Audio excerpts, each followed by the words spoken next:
Yes, it's Jasiri o'clock today, and we're diving into a conversation that affects millions of women worldwide.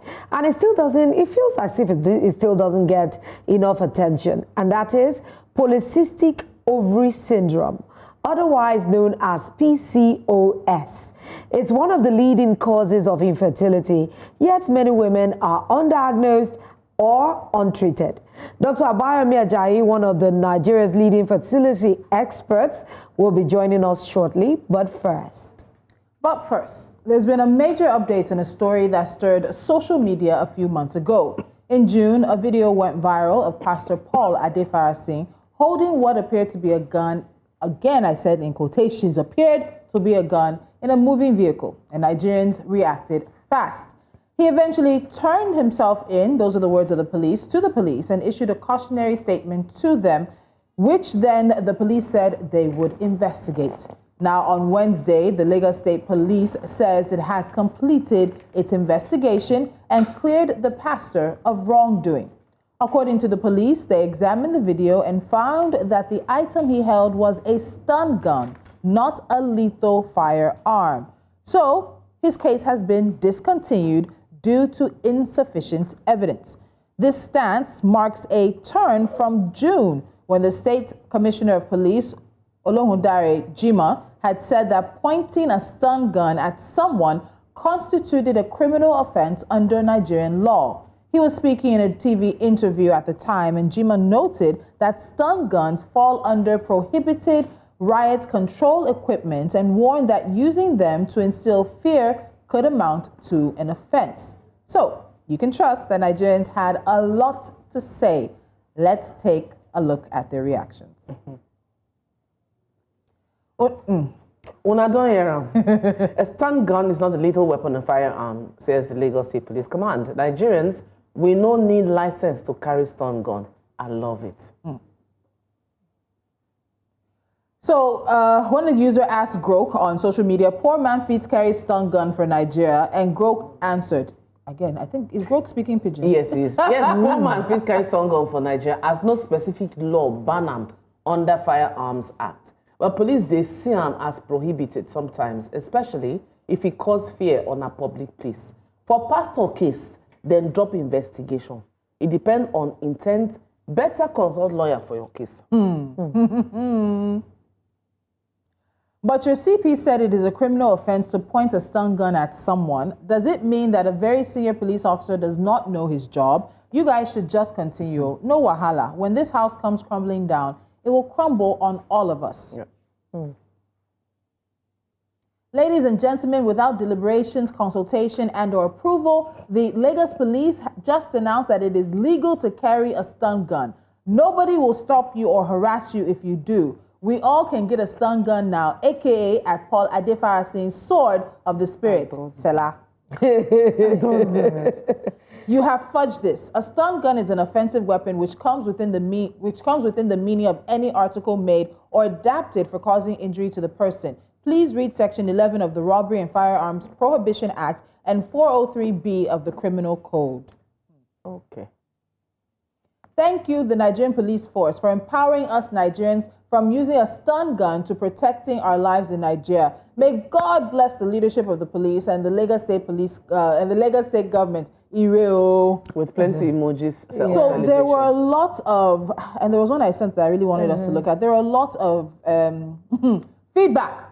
Yes, and a lot of reaction. But I think it is pertinent for us to look once again at what the police had said in June when this matter came up. And that's where a lot of people are expressing some level of confusion or some level of, So in June, when the pastor turned himself into the police and had issued a cautionary statement, on the police's official Twitter account, they said that what was recovered from him, the gun-like object seen in the viral video, is not a lethal weapon or firearm, but a stun gun, which is a prohibited anti-riot equipment. What has changed from June till now? It is in Nigeria, Nigeria that has come to play. Nothing has changed. It's in Nigeria because apparently you can bend words, you can bend the truth in Nigeria and you go unscathed. And now Nigerians have taken the narrative and have run with it. Nigerians now say, welcome to a world in Nigeria where it's okay to use a stun gun, according to Pastor Paul Adefarasin's case and the police coming out to say, okay, we've discovered that, okay, we can now tell you categorically that it's not a dangerous weapon and it's fine and fine. And Nigerians are now celebrating it. Everybody now, you're saying it, that everybody now with full chest can carry stun gun and you see, this is where sometimes I'm wondering that laws needs to be clear. As in, state it categorically that let us know what this is this, that is that. Because sometimes when you get to court, the interpretation that you will put a law to, you know, there are many laws that guide many things that might be speaking on the same thing. Yeah. So under the criminal code, it might be different. Under the firearms, maybe a law or a promulgation, it might be a little slightly different. But we need to be clear on cases so that it will not feel as if, oh, because this person is a named person in society, that is why they bent the law to suit his purpose. It might be that, oh, after the investigation or the circumstance, the intent, you know, there are many things that you consider before a law court, before you can actually pronounce a judgment. But for you to be seen as doing the right thing, we need to make sure that there are some specific laws.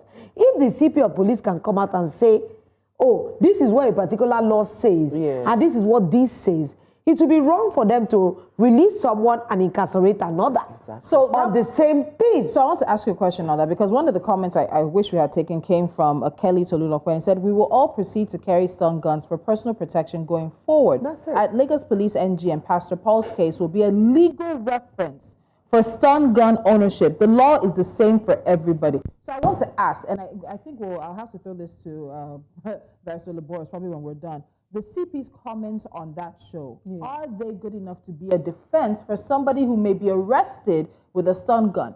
Do his comments give the justification or the allowance or the permission rather? And does the statement the police used in this case in saying that, yes, they acknowledge it was a stun gun, but they discontinued because of lack of evidence, does that also lay a precedent for me to carry a stun gun and then want to challenge the police if they should arrest me with one? Because we are about to test the law. We have to test the law because in Nigeria, I keep telling you, I said, when a case comes before a judge, there are many angles to which a judge will look at to be able to judge whether this thing, the intent, oh, was it meant to really cause bodily harm? Where was it found? Where did it happen? And all that. Except there's an express prohibition. Like a stunt, like a lethal weapon, like a gun. It is prohibited against our law to carry a firearm without license. So if this falls under the same category, then they need to really explain to us what really happened or what was said in that case. Maybe we need to read the entire judgment to be able to know why they came to this conclusion. I also think that there's been, I may be wrong, but I also think that there's been favors called in one or two places of priority, of importance, or people that wield certain, levels of authority. Because when this happened in June, there were lots of talk. There were even talk that, it sounded like people even said it, I think, that there were anger issues involved and it's not the first time. So we're looking at everything peripherally. We're not going deeper and to find out what it is that caused these things to happen. Now it's been waved aside. And if you remember when we had that discussion on this table, Nigerians said they wouldn't be surprised if this is swept and swept under the carpet. And now this is a testimonial to that effect that it's those are the things that cause confusion. That's what I said. But do you call this, so Nigerians, is it because people are not getting...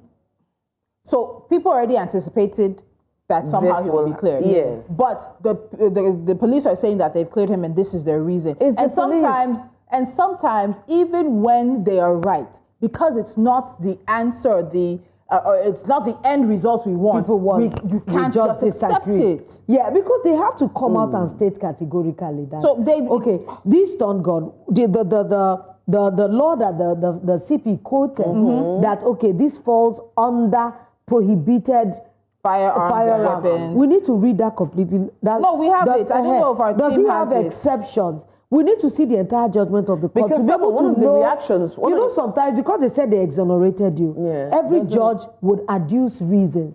According to this law, according to this law, these are the bases where we came to this judgment. Yeah. And it's still the court of first instance. It's not like, oh, somebody is appealing against it and saying no. He maybe if they have found him guilty, he probably would have appealed. And we will see more decisions. So there are some things that we can't just take on paper value because somebody said it. We have to be able to see this entire judgment and know why the court But it's came not a to judgment. It's and that's another point that somebody raised. That is it now the police that is taking a case? Because the police say they've discontinued this based on insufficient evidence. So you referenced the Robbery and Firearms Special Provisions Act Section 3. Now let me read that out to you. Great job from our team. They're doing the background. So it talks about Section 11, subsection 1. Talks about assault, firearms, and offensive weapons. Let me talk about assault, firearms. So firearms includes cannon, gun, rifle, carbine, machine gun, cap gun, flintlock gun, revolver, pistol, explosive, or ammunition, or any other firearm, whether whole or in detached pieces. Now, offensive weapon is where it gets interesting.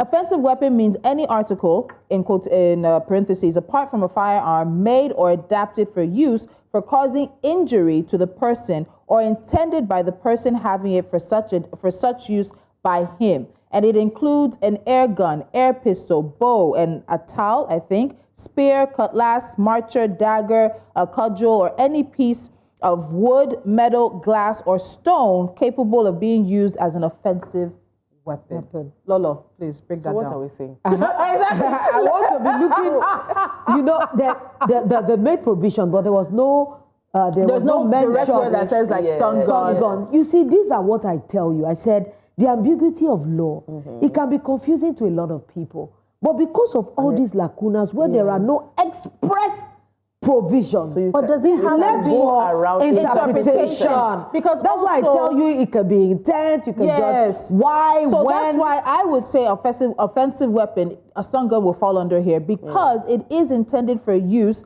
to cause bodily harm. A stun gun causes bodily harm. It sends watts of electricity running through your body. That is bodily harm. To stop you in your tracks, that is bodily harm. That's a taser So that's an ability for the law to say, we may not have said stun gun in the lettering, but the letter, the spirits, that's what I'm looking for. The spirits of the law should cover it. And that is what I keep saying. Interpretation. Interpretation. You can argue you can talk about stuff. You can argue. I said that since it's not prohibitively there, I can carry it. Do you know there are so many ways? That's why when it comes to interpretation, there are some laws you will see the law itself. Then you see an interpretation section where it probably defines these as that, these as that. Because the law is as far as you can argue it. Truly. It's as far as you can prove it. It's as far as you could say test that it. as you can test it, anything. I can say that, oh, I carried this stun gun. It wasn't even charged. It was just to scare the person. Exactly. I didn't think it was in charge. He had no batteries in it. So what about people who rob with fake guns? They will tell you that they know that the gun is fake. But the fact that the robbery victim believes you have a real gun, you have the intent of possibly using that real gun on them, you're still charged with robbery. You're still charged with robbery. If they have you're not excused. It might just be a change in the charge. As long as you remove items from that person without their consent, there's still robbery. But it may not be robbery with it may not end up as armed robbery. So those are the things that make it different. Nigerians don't even, I don't think we're even looking at peeling off these layers like this. Nigerians are just saying, okay, this is what the police says it is, then we Nigerians are going to run with it because now we found an additional something. Additional gap. But these are the things that I see that, okay, you know that we are all humans and we're subject to failures or lapses. Like when we see that this is a lacuna or there's an opening here, and this is where the lawmakers should come in. There are some laws that need quick adjustments. Yes, they do. So that we because don't... times have changed. Moving forward, we need to quick... Social media laws, you know, we haven't really seen much in that area. And that is why a lot of people can just do an omnibus law. Might not be able to cover the nitty-gritty. But as soon as we're seeing specific instances happen, these are part of the job that legislators are supposed to do. For me, this is what they should be doing in Abuja. So they should sit down and deliberate on this, like, oh, this issue of stun gun has come. Do we need to broaden this law? Do we need to make wider the interpretation? And quickly let people know. It's the same thing that happened with pepper spray. The police came out and were telling us that pepper spray is illegal. Because if you say pepper spray is illegal, then where do we want to put a stun gun? Stun gun in the hierarchy. I would say pepper spray is less harmful than even a stun gun. That's us personally. But I think at the end of the day, the police coming out with this clearing of him, that's their decision. That's what they say they found in their investigation. But I don't think people within the police have taken complete notice of how Nigerians are looking at this. Yeah. Because what it seems like is that if Pastor Adefarasin can carry a stun gun, Tolulope Adelere somewhere can carry a stun gun, Catherine can carry a stun gun, Lolo can carry a stun gun. But if you're saying we can, do your police officers know that? So if I'm driving at night, and I'm coming home maybe for the club, and they stop me and they say, what's that? And I say, it's a stun gun. Are your police officers going to arrest me? Am I going to hold up your tweet and say, but they said that Pastor Adefarasin? So there is a lot on this. They've made their decision. They've made their clarification and clearance for him. But I think beyond that now, it behoves on the police to clear this issue. But any step they take, because if you clear one way, it means you're contradicting your the other way. If you clear another way, it means almost like you're giving approval. This is going to be very interesting. Very interesting. That means they're stuck. Okay, this is conversation. I personally, Catherine, I don't think it's going to end here. There will be subsequent cases. After all, this is Nigeria. Did he enter? Yes. What's the rest of it? Kilo Shele. Okay. So, coming up next, ladies and gentlemen, did you know that about 1 in 10 women of reproductive age worldwide live with Polycystic Ovary Syndrome? And in Nigeria, experts estimate that nearly 1 out of every 5 women could be affected, with many left undiagnosed and untreated. Our next conversation here on Jasiri isn't just about fertility. It's about women's long-term health, as well as dignity of life, hormones, health, and hope. The PCOS conversation with Dr. Abayomi Ajayi, the founder, MD Nordica Fertility Center, and founder, Fibroid Care Center, is with us after the break. Stay with us.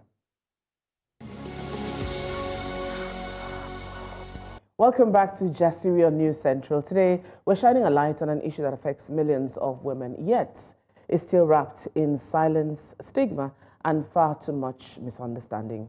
Polycystic Ovary Syndrome, or PCOS. Now, the textbook definition says it's a hormonal disorder marked by irregular periods, high levels of male hormones, and sometimes multiple cysts on the ovaries. But here's the truth. PCOS isn't just a medical term. It's about real lives, real struggles, fertility challenges, physical health battles, and even mental well-being. And the numbers, they are telling. Globally, 1 in 10 women of reproductive age is affected.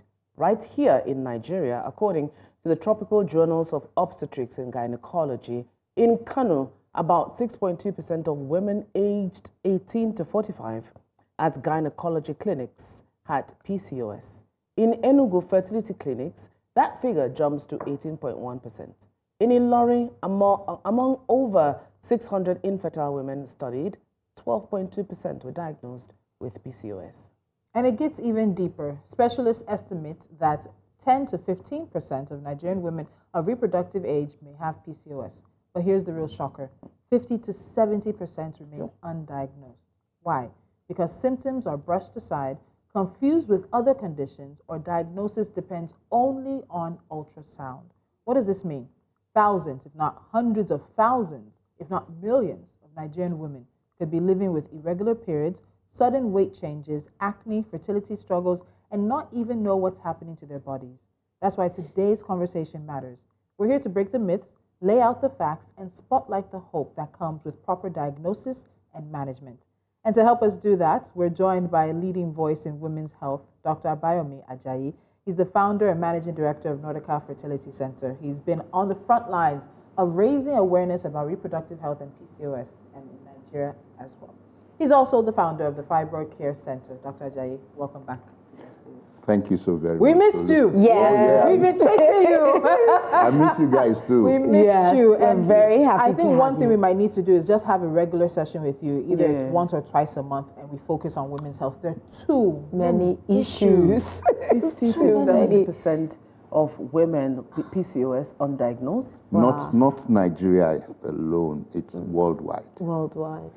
You know, before we even begin to ask him, you know, some very deep questions, because we mentioned PCOS, and I just said, like, know about 25 women. And that's because, like, how does one person know 25 women with PCOS? Because I go to a lot of women forums, and everybody's discussing, in fact, I've been hosting fibroid event for like 2 years for a friend of mine. And when you hear the women talk about their experiences, and a lot of people out there, doctor, I can't even lie, they do not even know what PCOS means. In fact, if it's not that by education and by my work, that's how I even know what it means. Can you explain to us so that, because we have all kinds of demography watching this Jasiri, even that the market women out there can really know? Because sometimes, Nigerians have become, they diagnose themselves. Yeah. So maybe if they understand what it is, it can prompt someone. Yeah, thank you. I think, simply put, I like your intro. You've done most of my work for me. I should just say, okay. Yeah, go back to the intro. All right. So, Polycystic Ovarian Syndrome, it's a hormonal disorder, if you like to say, where the reproductive system goes into a chaos. And usually, the problem had always been that we didn't even know how to diagnose for a very long time. So in 2003, some people gathered themselves together in a town called Rotterdam, and they formulated how to make a diagnosis of PCOS. And they said 2 out of 3 things is needed for you to make a diagnosis of PCOS.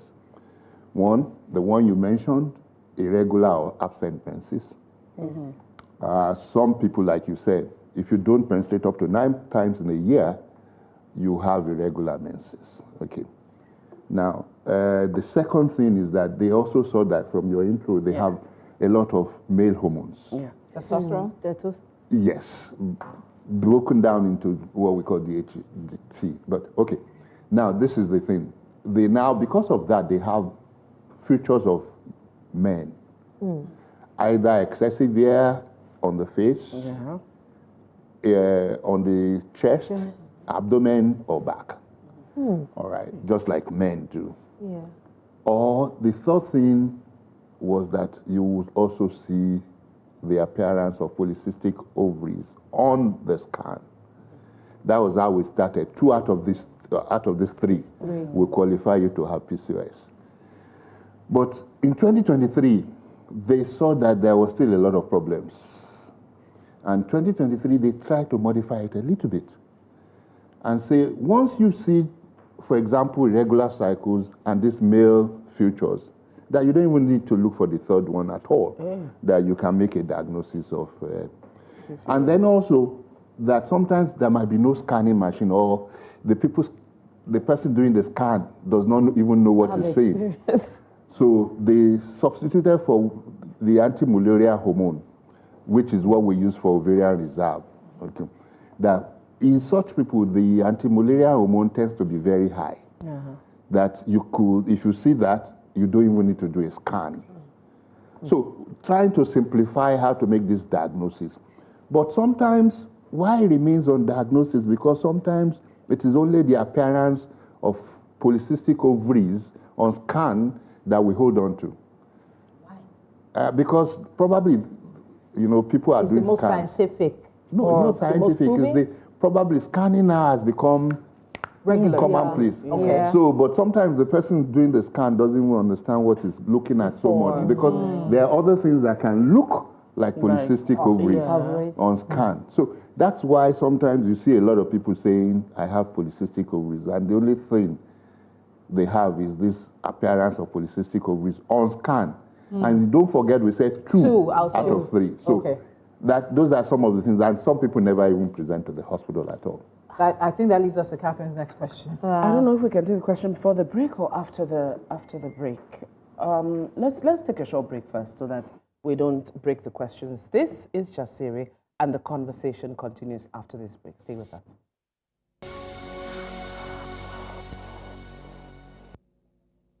You're welcome back to Jasiri. This is a conversation about PCOS, where a lot of people think it's just about irregular periods or heavy, painful period, or even trouble getting pregnant. But it is way more than that. Some women have visible symptoms like the doctor said, certain types of acne, facial growth, hair on the back, while others appear to have no outward symptoms.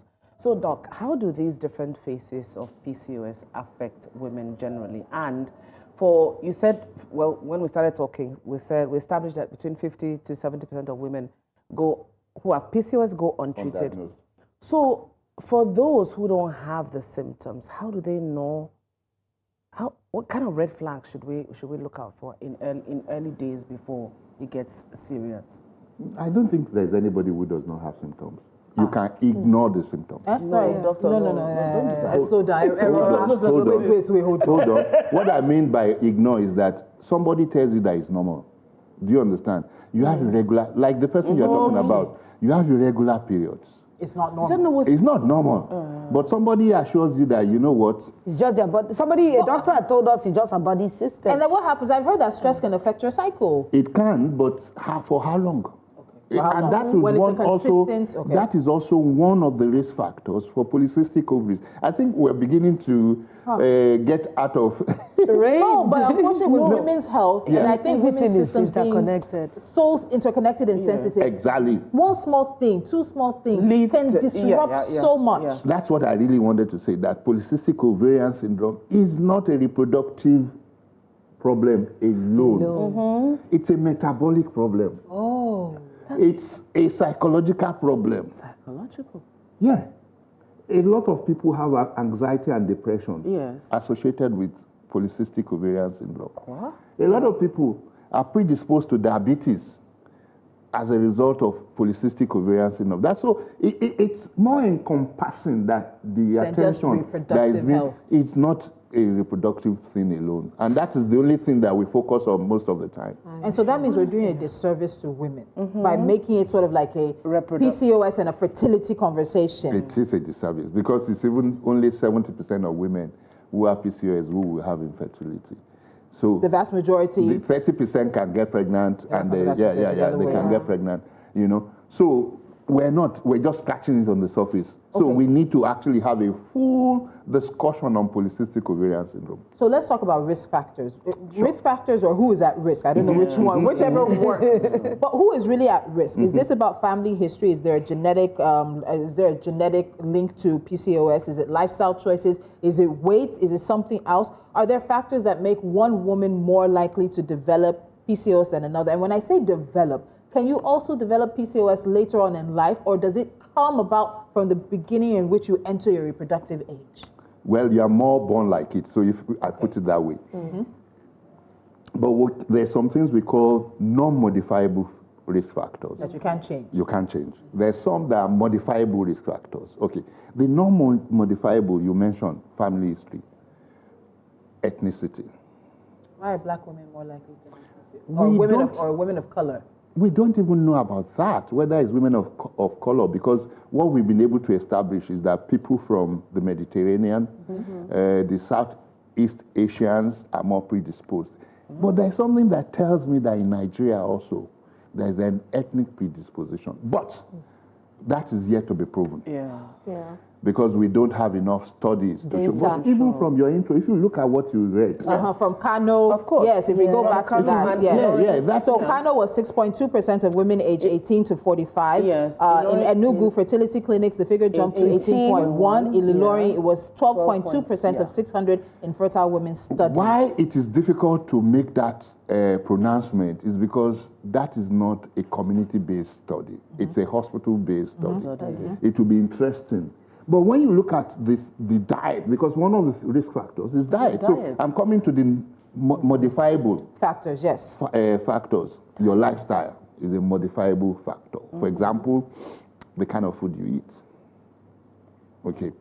And we know that in a part of Nigeria, they tend to eat more of starchy food and glucose, which is converted to glucose. Into sugar. Okay.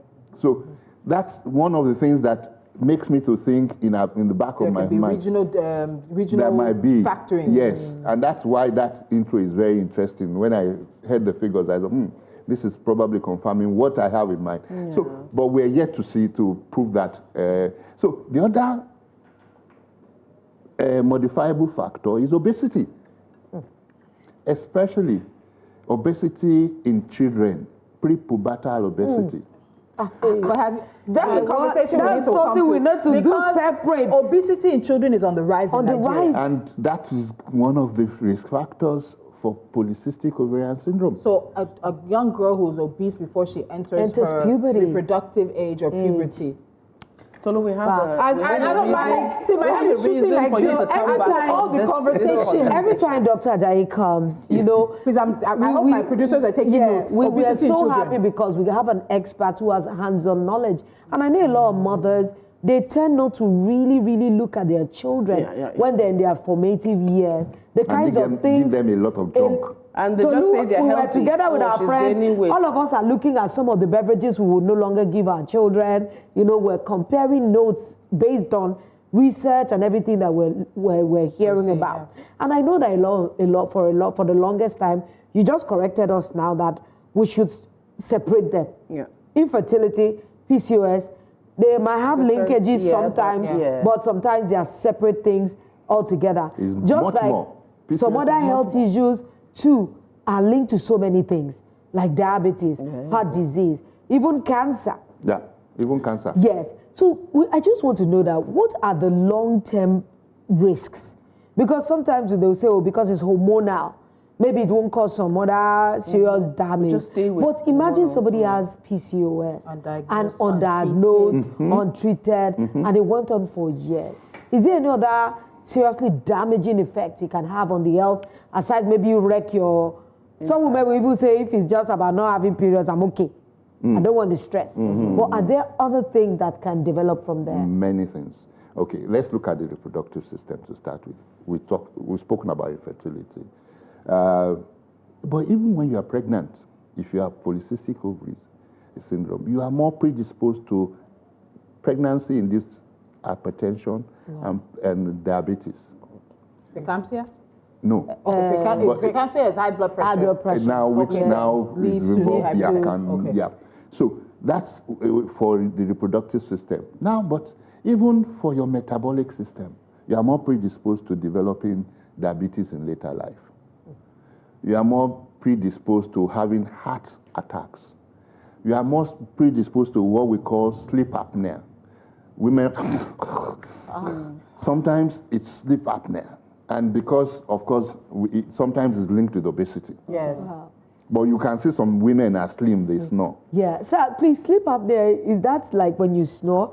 I thought it was. That's I've the even heard commonest- of some that they say that you stop breathing for a while. Yes. You can. Yeah. Yes. Oh yes, you stop breathing for a while, then and pick up if again. you have a partner, sometimes the partner will have to wake you up. Are you dying? So Because of PCOS. yes, they're linked. They're Linked to the They're linkage. Increases your possibility of possibilities. Now the psychological things again. Of course, we also spoke about the dermatological things. Yes. Yeah. You can have your parents, hair growth, facial hair growth, back. acne, Excessive. and some people also it affects their self-image. Of course. So, and then there comes the psychological thing. So, a lot anxiety and depression more associated with PCOS. And then you spoke about the cancer also. Endometrial cancer is more with people who have PCOS because they don't shed their endometrium all the time. There's also been a small linkage to ovarian cancer, you know. But So it's a trigger, though. It's a trigger, and it has ripple effects. It does. Doc, have you seen the number of women? Of women and girls with PCOS. It's increasing by the year. Unfortunately, if we have sure data that establishes that it's on the rise. Now, is this tied to more diagnosis? And then, what's the youngest age that you have seen a girl diagnosed with PCOS? Because I know some people might be saying that, listen, even I, looking back, I don't think I heard it in my mother's time. That all this PCOS. Maybe they had another name for it. no, they didn't. But Because I remember the first, But there wasn't we were anything first, like this, was there? I might also say that because I remember many years ago presenting this even at the gynecology conference. And some people were saying that, oh no, it's not common here. So I think we're becoming more conscious worldwide. It's not only a Nigerian problem, you know. And you know, initially it's been detected since 1935. I think the first report was in 1935. But people also wrongly thought it was just a reproductive issue. Yes. Okay. But now I think because we're now getting more enlightened, seeing that when did we even know about sleep apnea? Not too long ago. So there's so many. We're becoming more enlightened now globally, and that's the only thing that we need to do is bring Nigerians up to speed about this. How about youngest person? Yes. Oh, the youngest person. Don't forget that we said is in your reproductive age. Yeah. That it kicks in, like it's almost like your genes or what your DNA, it triggers. Exactly. So the youngest might just, and that's one of the things. Now, that's why they're also trying to look at the adolescents, because in other places where young girls also go to hospital, very rarely do we have very young girls going to hospital because of menstrual period in Nigeria. You know, because suck it up, most woman. of the time the mothers don't even want to talk about it. My period is irregular. Don't forget again that if you're a young girl and you're just starting your menses, it might be regular. Okay, so sometimes we confuse that sometimes with the onset of polycystic ovarian syndrome, because you see, but by the time you're about 18, 16, and you started your menses, say about 11 or 12, and you are 16, your menses is still not regular. There's something going on. We need to find out what it is. And that's why they're now talking about supplementing maybe ultrasound for these girls with AMH, or anti-malaria hormone. So you don't even need to do anything invasive on them. Just correct. I want to ask this question because I've been following a gentleman on social media who talks about the lack of investment in women's healthcare. And how that has led to a lack of awareness, a lack of research, a lack of investigation into these things. And it just feels like all of a sudden you have these new terminologies. It's PCOS today, it's endo tomorrow, it's this one today, it's that one. And that's why someone will tell you none of this was happening in our mother's time. And now we're even hearing research about how hair relaxers and stuff, and even the attachment hair that we use is related or could be impacting women's health because of the ability to block hormones and endocrinal disruptors. Thank you. You said I was looking for him to say to encourage me. So there's, Dr. Ajayi, there's just so much. But one aspect is that it seems that women are expected to have pain, to experience pain as part of reproduction somehow. And it should not be pain that takes them to the hospital. So it feels like when you were talking about it, like a lot of women and mothers don't talk about it. I have a 10-year-old who I'm seeing the signs of puberty and everything. I'm like, wow, she's complaining about pains. And I'm like, okay, I'm counting down. We need to have this conversation. I need to show her how to use a sanitary. But I'm recognizing that pain should not be constant. Because I've told her, should we go to the hospital? And she said, she'll let me decide. But a lot of people, a lot of women themselves think that pain is normal. Pain associated with their periods is normal. Pain associated with some form of the reproductive cycle or reproductive parts is normal. Is pain normal? Should we expect a level of pain with our menses, with our period? Or is it just no pain is what it should be and any pain should be checked? Pain is a very relative thing. Exactly. Appreciation of pain differs from one person to another. But what we say is that if your pain is such that disturbs your normal activities, your normal chores, then you should have a look into it. But if it's just discomfort, it's probably okay for some people. For some, it's almost painless, but like I said, how we appreciate pain. I have no pain tolerance. If you want to give me injection, I'm out the door. I don't have a pain tolerance. Let's take a quick break. We know that we're scratching the surface with this conversation, but we're getting through as much as we can because of the time. When we come back, we'll look at diagnosis and treatment for women that's available here in Nigeria and continue the conversation on hormones, health, and hope, the PCOS conversation on Jasiri.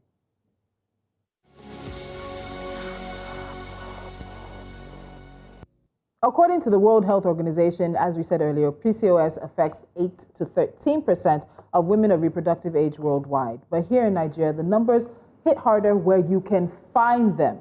Some studies show prevalence rates as high as 18 to 27%, depending on how it's diagnosed. And it's not just about fertility struggles. Women living with PCOS are also at higher risk of type 2 diabetes, obesity, hypertension, even depression and anxiety, as Dr. Ajayi has told us.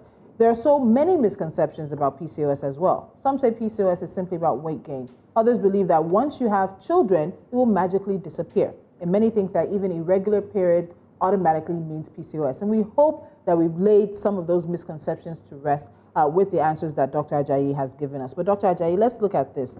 Is PCOS a lifelong condition? I heard it called a chronic condition. Is there any potential of a cure, or it's something you must manage for the rest of your life? Unfortunately, you have to manage it for So having children, even if you're if you're blessed enough to have PCOS and have children, doesn't mean it doesn't take it off. Yeah. So you still have to take all the precautions. Well, until menopause then? Well, until menopause, yeah. The way you said well until menopause, it feels like, can PCOS symptoms sort of continue into menopause? No, you just have to monitor until you have menopause out. But some risk factors might just go beyond For example, endometrial cancer might. I'm just wondering because most of the sicknesses these days, unfortunately, their symptoms seems to overlap. Blend, seems to overlap. Everything presents similar. I just want to know that, are there some things that we can do, like modification, lifestyle changes? I know some people that will say, oh, diet. I know someone that will swear by diet. That, if you don't eat some things, exercise, more exercise, versus medication. A lot of people just think that, if I eat some certain... I know someone now that is purely almost vegan because they've demonized everything that is... But doctor, is the truth. Yeah. We're faced with a barrage of information on social media. A time will come, they'll say, eat wheat. Another doctor will come and say, no, this is bad for you. I've even seen a doctor that said tomato has nicotine, has high chemical inside, and you're like, what are we supposed to eat? Aside the leafy greens that you keep telling us, we're still battling with GMOs. We're battling it with a modification of our vegetables, that even the vegetables sometimes feels like poison. So what kind of lifestyle changes? Is it really true that if you just change your diet and you do exercise, it takes care of everything? Well, thank you. Wonderful question. One thing that I'm not in favor of any diet, particularly, is just eating healthy. Okay, if you want to call it Mediterranean diet, fantastic. Just make sure that you eat healthy. Okay, and that's probably the only thing. Whether you're vegan or not is your choice. Yeah, but there's some things that we should limit or, if possible, avoid.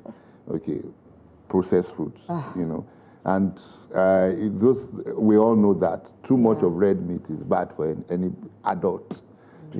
We all know that.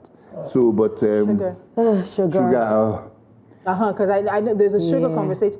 I remember when we first came back, my mom was like, "Oh, Nigerians don't have sweet tooth, Wow, so people should not even mention. No, there is somebody on this table that has no right to talk about sugar. It shouldn't be a question. Oh, sorry.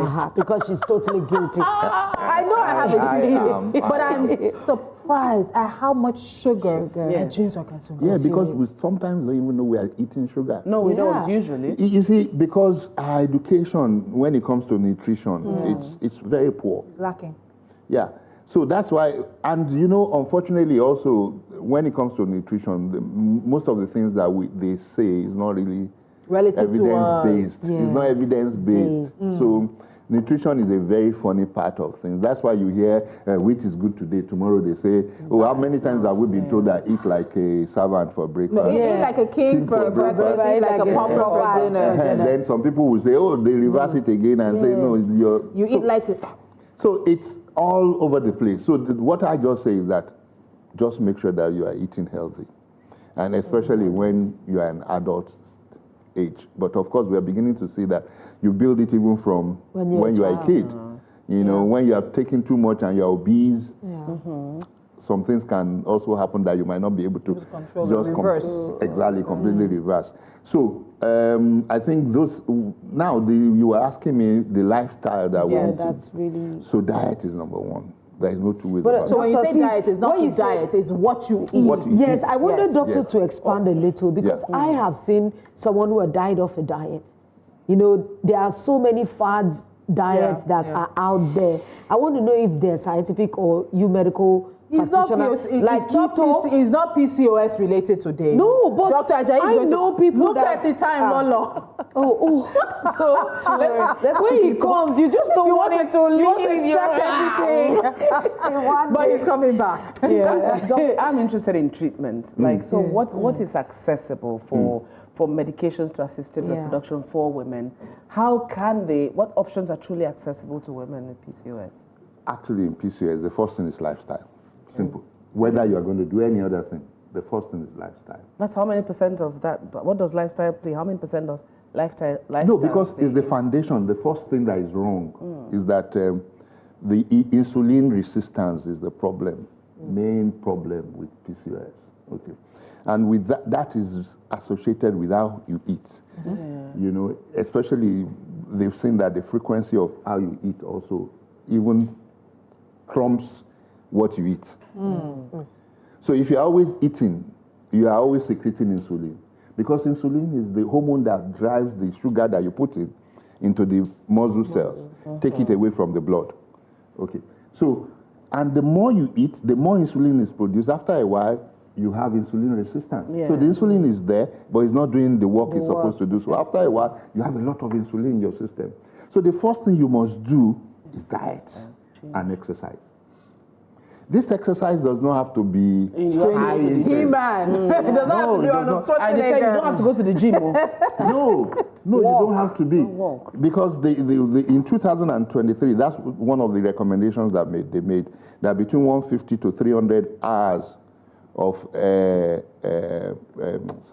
minutes of minimum intensity exercise. Like moderate exercise. Moderate exercise, which involves brisk walking. Will be sufficient for you, because the goal is that you must lose 5 to 10% of your body weight. And once you do that, everything tends to come back into place. Your ovulation can come back into place. Or even if it's not coming back, when we use drugs, it's going to work better. So you can't negate lifestyle changes when it comes to PCOS. Now depends on what you want to treat. Is it reproduction, that you want to have a baby? That's when the drugs now can come in, or even IVF can come in, especially if you also have a partner who also has low sperm count or the arrangement, then IVF will be the. But when you are doing IVF also, because people with polycystic ovarian syndrome tend to be predisposed to what we call ovarian hyperstimulation. So the doctor has to be very careful, because the only thing in IVF that can cause you to be very sick or even die is ovarian hyperstimulation. So that is common. I've never heard that before. No, it's when with the medication they give you when your ovaries are over-respond. And the reason why these people over-respond is because they already have the follicles that have been arrested at various stages. So it's like everything's just on fire. They just go. Yeah, they just go. I don't want to be you, Dr. Ajayi, and I know that we need to have you back. Thank you so much. Every time Dr. Ajayi is here, you know that we can almost not exhaust all the questions. But anyway, for today, PCOS is more than just a medical diagnosis. It's a reality that shapes the lives of millions of women, from their health to their confidence, even to their dreams of starting a family. But as we've heard today, with awareness, early diagnosis, and the right care, there is hope and there are solutions. The myth needs to go and silence has to end, and the conversation must continue in our homes, our schools, and our health systems. Of course, I'll say a very big thank you to Dr. Ajayi again for breaking down all that he broke down for us today. I learned some new things, and I want to say thank you at home for staying with us. This is Jasiri. You know we always do it bold, honest, and always real. We'll be back here tomorrow with another special, it's Hot Topic Special Friday. It doesn't even feel like Friday. And you know that once we've entered the kitchen, we cook everything hot. And tomorrow is a special day because we're having the lady of the moment with us. She's a 2-time Guinness World Record holder. Do the math. I'm not going to tell you who. If you don't know who, then forget about it. But tomorrow, you don't want to miss Jasiri. What should I wear? I'll wear my waist trainer. Bye-bye. Bye. See you tomorrow.